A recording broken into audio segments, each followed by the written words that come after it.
2 లక్షల ఆటోలను ఈవీలుగా మారుస్తామని ఒక మాట అంటూ ఫ్యూచర్ సిటీలో అమెజాన్ డేటా సెంటర్కు శంకుస్థాపన చేస్తున్న సీఎం రేవంత్ రెడ్డి, మంత్రులు శ్రీధర్ బాబు, జూపల్లి, వాకిటి 2 లక్షల ఆటోలను చేస్తారట. అయితే ఇప్పటికీ ఏం చెప్తారంటే ఇప్పటికే 3000 ఆర్టీసీ బస్సులను ఎలక్ట్రిక్గా మార్చే ప్రక్రియ మొదలైంది అని చెప్తూ కాలుష్య రహిత నగరం కోసం పరిశ్రమలను తరలిస్తామని చెప్తూ 2034 నాటికి అమెజాన్ 1,00,000 కోట్ల పెట్టుబడులు పెట్టాలని సూచన. ఫ్యూచర్ సిటీలో అమెజాన్ డేటా సెంటర్కు శంకుస్థాపన అని చెప్పేసి ఈ వార్త. అరే ఇది బ్రహ్మాండంగా ఉన్నది కదా, మంత్రులంతా రాష్ట్ర ప్రభుత్వ సలహాదారులు మంత్రులు అందరూ పోయి సూపర్గా Amazon data center Amazon web సర్వీసెస్ని ఓపెన్ చేశారు కదా అని అంటే ఇక అది వెబ్ సర్వీసెసా వెబ్ సిరీసా మాకైతే అర్థం కాలే. ముఖ్యమంత్రి చెప్పిన మాట విని నేనేమనుకున్నా అంటే ఈ వెబ్ సిరీస్ ఏంది అసలు కొత్తగా అయినా వెబ్ సిరీస్ గీడెందుకు ఓపెన్ చేస్తాడు, దానికి ముఖ్యమంత్రి ఎందుకు పోతాడు అని నేను కొద్దిసేపు ఆగమైపోయినా. నిజం ఏంది అబద్ధం ఏంది అసలు ఆయన చెప్పింది ఏంది ఇక్కడ ఉన్నదేంది. సో అందుకోసమే అది వెబ్ సర్వీసెసా లేకపోతే వెబ్ సిరీసా అని చెప్పి కొంత కన్ఫ్యూజ్ అయినా. దీంట్లో ఇదిగోండి ఇది చూడండి, ఆయన అన్నమాట చూసినాక చెప్పండి. నేనేమనుకున్నా అంటే ఎందుకంటే ముఖ్యమంత్రి గారు కదా నిజమే చెప్తాడు అనుకుంటా, ఉన్నదే చెప్తాడు అనుకుంటా. మరొకసారి అమెజాన్ వెబ్ సిరీస్ సిబ్బందిని వెబ్ సిరీస్ సిబ్బంది అట వెబ్ సిరీస్ అనగా నేను ఈ వెబ్ సిరీస్కి సిబ్బంది ఏంది, ఆ సిబ్బందికి ఈయనది ఎందుకు పోయిండు, ఈ మీటింగ్ ఏంది అని నేను అనుకుంటే అమెజాన్ వెబ్ సర్వీసెస్ అని చెప్పాల్సిందాన్ని ఆయన మంచిగా సిరీస్ అన్నాక చిన్నది పట్టుకొని నువ్వు ఎందుకు అడుగుతున్నావంటే అసలు ముఖ్యమంత్రి అయితే గది కూడా తెలియదు అని అడుగుతున్నా, పోయిన మీటింగ్ ఏందో తెలియదు అని అడుగుతున్నా, కూర్చొని మాట్లాడేది ఏందో తెలియదు అంటున్నా, కనీసం దాని పేరేందో తెలియకుంటున్నావా అని అడుగుతున్నా. సిరీస్కి సర్వీసెస్కి తేడా తెలియనోడు మన ముఖ్యమంత్రి. నేను అంటలేదు మళ్ళీ నేను అన్నా అనుకునేది మళ్ళీ అన్ని నన్నే అంటారు మీరు. ఇగో కామెంట్ చూడండి, ఇగో మరొకసారి అమెజాన్ వెబ్ సిరీస్ సిబ్బందిని వాళ్ళ మొత్తం టీంని నేను మనస్ఫూర్తిగా అభినందిస్తున్నా. మంచిగా అభినందించాలి, బ్రహ్మాండంగా. చూడు ఎంత తొందరగా మీరు ఇది కంప్లీట్ చేస్తారో, మీకు సంబంధించిన water, power, other all permissions. మరొకసారి అమెజాన్ వెబ్ సిరీస్ సిబ్బందిని మళ్ళీ వెబ్ సిరీస్ అంటాడు, అదర్ ఆల్ పర్మిషన్స్ అన్నాడు కదా, water, power, other all permissions ఏందో ఒక 4 చెప్తా అయిపోతుండే కదా, మాకు కూడా తెలుస్తుండే మా ముఖ్యమంత్రికి ఇంత సబ్జెక్ట్ ఉందా అని చెప్పాలి కదా అవేంటివో. అయితే ఈ వెబ్ సిరీస్ అంటుంటే ఇంకా ఏమనాలైనను అని ఇక్కడ చాలా మంది కామెంట్ చేస్తారు. అది వెబ్ సర్వీసెస్ అయ్యా నాయన, మనం గింత విషయ పరిజ్ఞానంతో ఉంటే తట్టుకోలేము ఇక భవిష్యత్తులో, చాలా కష్టం. నీళ్ళు ఎరకలేదంటే ఓకే, టీఎంసీలు ఎరకలేదంటే ఓకే, క్యూసెక్కులు అంటే తెలియదంటే ఓకే, లేకపోతే ఏ బేసిన్లో ఏదో వస్తుందో తెలియకపోతే అది కూడా పాపం ఆయనకు నాలెడ్జ్ లేదేమో అని అనుకుందాం. పోలీస్ పటేల్ కొడుకు గవర్నర్ ఎట్లా ఎరుకుంటాయన్నా అని మీరు అనొచ్చు కొంతమందికి. కానీ వేరే ఏ సబ్జెక్ట్ మీద ఉంది గ్రిప్ అది చెప్పండి ఫస్ట్.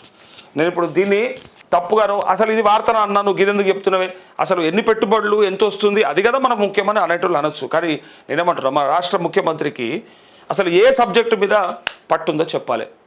బూతులు తిట్టడంలో తప్ప, ప్రతిపక్షాల మీద ఎగబడడం తప్ప ప్రజలకు సంబంధించినటువంటి ఏ అంశంలో పట్టు లేదు, విషయ పరిజ్ఞానం లేదు.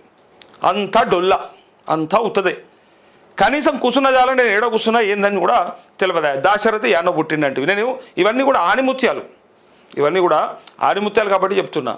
ఎందుకోసం చెప్పాల్సి వస్తుంది అంటే ఇక్కడ ఈ బేసిక్ నాలెడ్జ్ లేనటువంటి ఆయన ముఖ్యమంత్రి ఉంటే ఇంకా ఏ స్థాయిలో మనం నష్టపోతున్నాం అనేది చెప్తున్నా నేను. అంతే అన్న అన్ని ఎరుకున్నాడు, మరి దోసుకుంటే కరెక్టా అంటే నేను 100 సార్లు చెప్పిన, దోసుకుంటే తీసుకుపోయి జైల్లో పెట్టుకోరా నాయన అని. ఇక వెబ్ సిరీస్కు వెబ్ సర్వీసెస్కు తేడా తెలియనోడు మన ముఖ్యమంత్రి అని ఇక ఏమేం కామెంట్ చేస్తారో జనాలు చూడు. ఇక అంతే, నాకు అవసరం లేదు. ఇగో బాయ్స్లో హోమ్లాండర్ క్యారెక్టర్కి కూడా పనికిరావు ఇలా వెబ్ సిరీస్ ఓటీటీ అంటే అగో ఇంకా ఎట్లాంటి కామెంట్ చూడు. వచ్చిన 60,000 కోట్ల పెట్టుబడి గురించి చెప్పరా బాబు అంటే కోడిగుడ్డు మీద ఈకలు పిక్తానంటావేంట్రా పింజారి వేదవా అని వీడిని ఎవరిని తెలుగు స్క్రైబోన్ని ఆ వెబ్సైట్ ఉన్న అంటున్నాడు. కావచ్చు 60,000 కోట్ల పెట్టుబడి గురించి ఇప్పుడు నేను కూడా చెప్తా, కానీ మా ముఖ్యమంత్రికి ఇది కూడా తెలియదా అని మాట్లాడుకుంటా ఉన్నాం.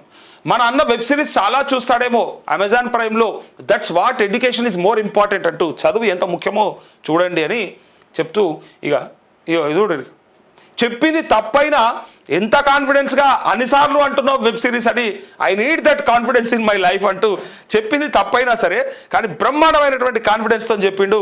సో కాన్ఫిడెన్స్ ఉండాలి, తప్పు చెప్పినా సరే కాన్ఫిడెన్స్గా చెప్పాలని చెప్పి ఇక్కడ ఈ మాట, ఈ అర్థం. గుంపు మేస్త్రికి ఇవన్నీ తెలియాల్సిన పని లేదు, తెలిసిన వాళ్ళని పనిలో పెట్టుకుంటాడు, టైంపాస్కి హార్వర్డ్లో చదువుతాడు. పాడబెట్టురిగా కాంగ్రెస్ ఉంటలు, నల్లమల పులిబిడ్డరా, మా ఇజ్జత్ తీయడానికే పుట్టరా అని ఇక ఇట్లా ఎన్నున్నాయో చూడండి. ఇంకా ఇక సార్కు నైట్ వెబ్ సిరీస్లు చూడడం బాగా అలవాటు, అందుకే కలవరిస్తున్నాడు అంటూ. ఇది ప్రజలు చేస్తున్న కామెంట్ వల్ల నేను చేస్తున్నా అనుకున్నారు, నాకు అవసరం కూడా లేదు. అయితే వచ్చిన పెట్టుబడుల గురించి చెప్పమంటారు. ఇక చెప్దాం. ఇక పెట్టుబడులు ఇక 1500 కోట్ల ఆదాయం పోయినా వెనుకడుగు వేయం. నగరంలో ఎవరు ఈవీ వాహనాలు కొనుగోలు చేసినా జీరో టాక్సేషన్ విధానాన్ని అమలు చేస్తున్నట్టు సీఎం రేవంత్ రెడ్డి తెలిపారు. ఈ వినూత్న నిర్ణయంతో రిజిస్ట్రేషన్ ఫీజుల రూపంలో ప్రభుత్వానికి ఏడాదికి ఏకంగా 1500 కోట్ల ఆదాయం తగ్గుతుందని చెప్పారు. 1500 కోట్ల ఆదాయం తగ్గినా కూడా తప్పనిసరిగా అడుగు వెనుకకేయడట, ఎట్టి పరిస్థితుల్లో ముందుకే పోతాడట.